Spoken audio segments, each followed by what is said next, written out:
বিশ্ব রাজনীতির মঞ্চে ফের এক নাটকীয় সমীকরণ। একদিকে ইরানের রাজপথে চলছে বিক্ষোভের আগুন, অন্যদিকে পর্দার আড়ালে শক্ত অবস্থান নিচ্ছেন তার ঘনিষ্ঠ মিত্ররা। উত্তর কোরিয়ার কিম জং উন ও রাশিয়ার প্রেসিডেন্ট ভ্লাদিমির পুতিন দুজনই যেন একই সুরে কথা বলছেন। বার্তা স্পষ্ট, চাপ, হুমকি কিংবা নিষেধাজ্ঞা কোনো কিছুতে তারা পিছু হটবেন না। উত্তর কোরিয়ার সর্বোচ্চ নেতা কিম জং উন মানেই বিশ্ব রাজনীতিতে উত্তেজনার ঢেউ। অস্ত্রের গর্জন, ক্ষেপণাস্ত্র পরীক্ষা সবকিছুর মাঝেই এবার তিনি দিলেন এক বিস্ফোরক রাজনৈতিক ঘোষণা। কিম জানিয়ে দিলেন রাশিয়ার প্রেসিডেন্ট ভ্লাদিমির পুতিনের যে কোনো নীতি ও সিদ্ধান্তের প্রতি তার সমর্থন থাকবে নিঃশর্ত। পিয়ংইয়ং এর ভাষায় এতে কোনো শর্ত নেই কোনো আপোষ। কিমের এ কথা যেন আরেক বার্তাও দেয়, রাশিয়া বরাবরই ইরানের প্রতি বন্ধুসুলভ। এটা অনেকটা ওপেন সিক্রেট, তার প্রমাণও বহুবার দিয়েছে রাশিয়া। তাই ইরানের পাশে যেহেতু রাশিয়া সবসময়ই থাকে, তাই একই পথে হাঁটবে উত্তর কোরিয়াও, একথা বলাই যায়।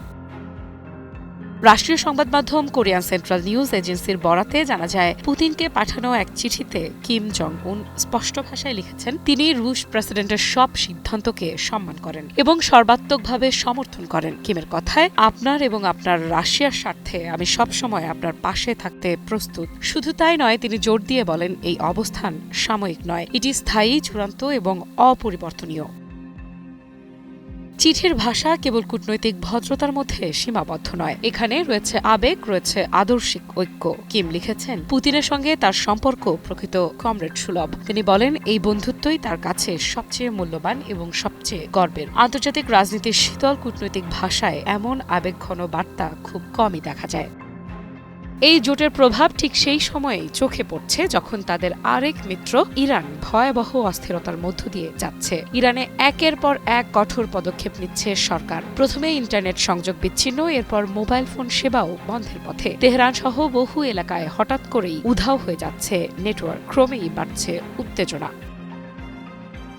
টিআরটি ওয়ার্ল্ড জানিয়েছে শুক্রবার থেকে ইরানের বহু শহরে মোবাইল নেটওয়ার্ক কাজ করছে না, ফোন কল যাচ্ছে না, বার্তা আদান প্রদান বন্ধ। সরকারিভাবে কিছু না বললেও বাস্তবে দেশটি এখন কার্যত যোগাযোগ অবরোধের মধ্যে। এই উত্তেজনার সূচনা ২৮ ডিসেম্বর। জীবনযাত্রার ব্যয় বৃদ্ধির প্রতিবাদে প্রথমে তেহরানের গ্র্যান্ড বাজারের ব্যবসায়ীরা রাস্তায় নামেন। খুব দ্রুত সেই আন্দোলন ছড়িয়ে পড়ে সর্বস্তরের মানুষের মধ্যে। শ্রমিক, শিক্ষার্থী, বেকার, যুবক সবাই যুক্ত হন বিক্ষোভে।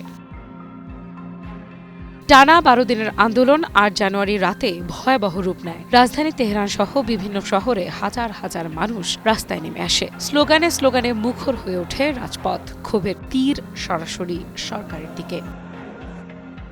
মানবাধিকার সংস্থাগুলোর তথ্য অনুযায়ী এই বিক্ষোভে এখনো পর্যন্ত অন্তত ৩৮ জন নিহত হয়েছেন। আহত হয়েছেন আরও বহু মানুষ। তবে যোগাযোগ বিচ্ছিন্ন থাকায় প্রকৃত সংখ্যা আরও বেশি হতে পারে বলে আশঙ্কা করা হচ্ছে। এই পরিস্থিতিতে আন্তর্জাতিক রাজনীতিও উত্তপ্ত। যুক্তরাষ্ট্রের প্রেসিডেন্ট ডোনাল্ড ট্রাম্প হুঁশিয়ারি দিয়েছেন, ইরান সরকার যদি বিক্ষোভকারীদের ওপর হত্যাযজ্ঞ চালায় তাহলে যুক্তরাষ্ট্র সরাসরি হস্তক্ষেপ করবে এবং শক্তিশালী হামলা চালাবে।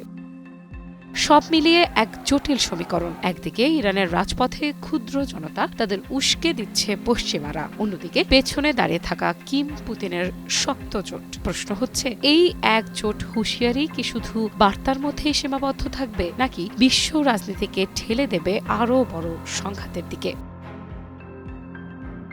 আফ্রিদা ইফরা, নিউজ 24।